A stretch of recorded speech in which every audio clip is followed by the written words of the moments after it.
찬송가 167장을 부르시겠습니다. 167장입니다. 즐겁도다 이날 세세의 할 말 사망 권세 깨고 하늘이 열려 죽은 자가 다시 살아나와서 생명의 주 예수 찬송하도다. 즐겁도다 이날 세세의 할 말 사망 권세 깨고 승리하셨네. 주활하신 주님 나타나시니 천지 만물 모두 새 옷 입었네. 꽃은 만발하고 잎이 우거져 승리하신 주를 찬송하도다. 즐겁도다 이날 세세의 할 말 사망 권세 깨고 승리하셨네. 생명의 주 예수 죽음 이기고 무덤 문을 열고 살아나셨네. 꽃은 만발하고 잎이 우거져 승리하신 주를 찬송하도다. 즐겁도다 이날 세세의 할 말 사망 권세 깨고 승리하셨네.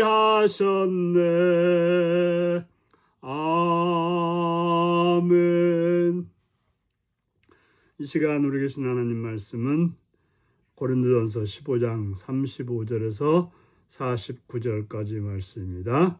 고린도전서 15장 35절에서 49절입니다. 교독하시겠습니다. 누가 묻기를 죽은 자들이 어떻게 다시 살아나며 어떠한 몸으로 오느냐 하리니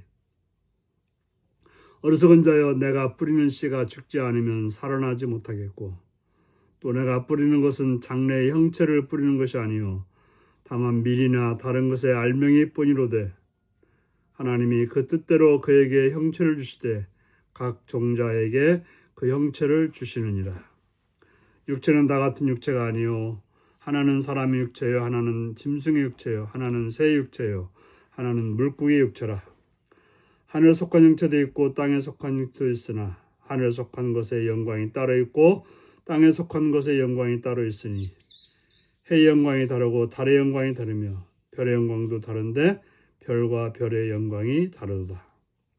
죽은 자의 부활도 그와 같으니 썩은 것으로 심고 썩지 아니할 것으로 다시 살아나며 욕된 것으로 심고 영광스러운 것으로 다시 살아나며 약한 것으로 심고 강한 것으로 다시 살아나며 육의 몸으로 심고 신령한 몸으로 다시 살아나니 육의 몸이 있은즉 또 영의 몸도 있느니라. 기록된 바 첫사람 아담은 생명이 되었다 한같이 마지막 아담은 살려주는 영이 되었나니 그러나 먼저는 신령한 사람이 아니요 육의 사람이요 그 다음에 신령한 사람이니라. 첫사람은 땅에서 났으니 흙에 속한 자이거니와 둘째 사람은 하늘에서 나셨느니라. 무릇 흙에 속한 자들은 저 흙에 속한 자와 같고 무릇 하늘에 속한 자들은 저 하늘에 속한 이와 같으니 우리가 흙에 속한 자의 형상을 입은 것 같이 또한 하늘에 속한 이의 형상을 입으리라. 아멘. 오늘은 영광스러운 부활의 몸을 기대하십시오라는 제목을 가지고 말씀을 나누겠습니다. 우리는 부활에 대해서 묻습니다. 어떻게 죽은 자가 다시 살아날 수 있느냐? 다시 살아난다면 어떤 몸을 입고 오느냐? 어떤 몸을 가지고 있느냐가 궁금할 것입니다. 그래서 바울은 씨앗을 가지고 말합니다. 밀이 땅에 떨어져서 죽게 되면 거기에서 싹이 나오고 싹이 줄기가 되어서 거기서 밀이 열매 맺게 되는 것입니다. 그런데 그 밀 하나에서 우리는 그 밀이 다 자라서 봄날에 그 누렇게 익은 그런 나무를 것을 우리는 상상할 수 없는 것입니다. 어떻게 그 밀 하나에서 그런 놀라운 일이 벌어지겠습니까? 우리가 이렇게 죽게 되는 몸이 부활이 된다고 하는 것은 그러한 상상력을 가지고 보아야 조금이라도 우리가 이해할 수 있게 되는 것입니다. 우리가 부활을 믿지 않는다면 부활의 영광도 기대할 수 없습니다. 마찬가지로 작은 씨앗이 땅에 묻혀 죽게 되므로 그것이 자라서 수십 가지 수백 개의 열매와 그 놀라운 형체를 가지는 것처럼 부활의 몸도 그렇다고 하는 것입니다. 우리가 죽음 이후에 마지막 날에 부활하게 되는데 부활의 몸은 지금 우리 가진 몸과는 다릅니다. 현재의 몸과 연속성은 있을 수 있으나 전혀 다른 몸이 된다고 하는 것입니다. 하나님은 피조물에게 각기 다른 육체를 주셨고 그들의 영광도 각기 다릅니다. 죽은 사람의 부활도 그러합니다. 부활의 몸은 죄와 고통의 한계가 있는 현재의 몸과 달리 영광스러운 몸이 될 것입니다. 성도에게 주어질 부활의 몸은 썩지 않고 욕된 것이 없이 영광스러우며 약하지 않고 강하며 신령한 몸이 되는 것입니다. 더 이상 눈물이나 아픔이나 사망이 없는 그러한 몸이 되는 것입니다. 바울은 첫사람 아담과 마지막 아담 예수님을 비교합니다. 첫사람 아담은 생명 곧 자연적인 몸을 가졌습니다. 그래서 아담 이후의 모든 사람들은 죽음을 피할 수 없습니다. 마지막 아담이신 예수님은 살려주는 영, 곧 생명을 주시는 영입니다.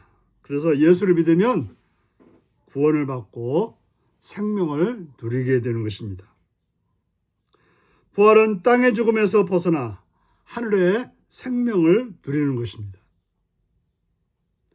부활하신 예수님의 몸은 썩지 않으며 하나님의 영광과 능력을 드러내게 되는 것입니다. 예수를 믿는 우리도 하늘에 속한 그분의 형상을 입어 하나님의 능력과 영광을 드러내게 되는 것입니다. 우리가 장차 부활의 몸은 그리스도의 형상을 닮았기 때문에 가장 영광스러운, 우리가 상상할 수 없는 그런 놀라운 몸이 되는 것입니다. 그럼 우리는 부활의 소망을 가지고 살아야 되는 것입니다. 바울은 썩을 몸과 썩지 않을 몸을 대조하며 부활의 영광이 실제임을 강조하고 있습니다. 이 땅에서 몸은 불완전하지만 부활의 몸은 완전한 것입니다. 하나님은 장차 우리에게 행하실 부활을 말씀해 주심으로써 힘듦과 고달픔이 많은 현실에서 믿음과 용기를 가지게 되는 것입니다. 때는 비록 우리가 이처럼 힘들고 고달프지만 영광의 부활의 그 몸이 될 것을 기대함으로 우리는 현재를 극복하고 나가게 되는 것입니다.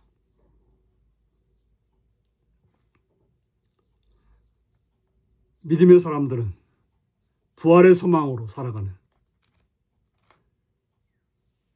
그것이 바로 육신의 변화뿐 아니라 이 땅에서 고난 속에서도 생명으로 살아가는, 어려움 속에서도 승리로 살아가는 그런 부활의 현장을, 부활의 삶을 살아가는 우리가 된다는 사실을 기억하고 오늘도 그런 부활의 삶이 여러분의 삶 속에 있는 복된 여러분들이 되시기 바랍니다. 기도하시겠습니다. 자비하신 주님의 은총을 찬양하며 감사합니다.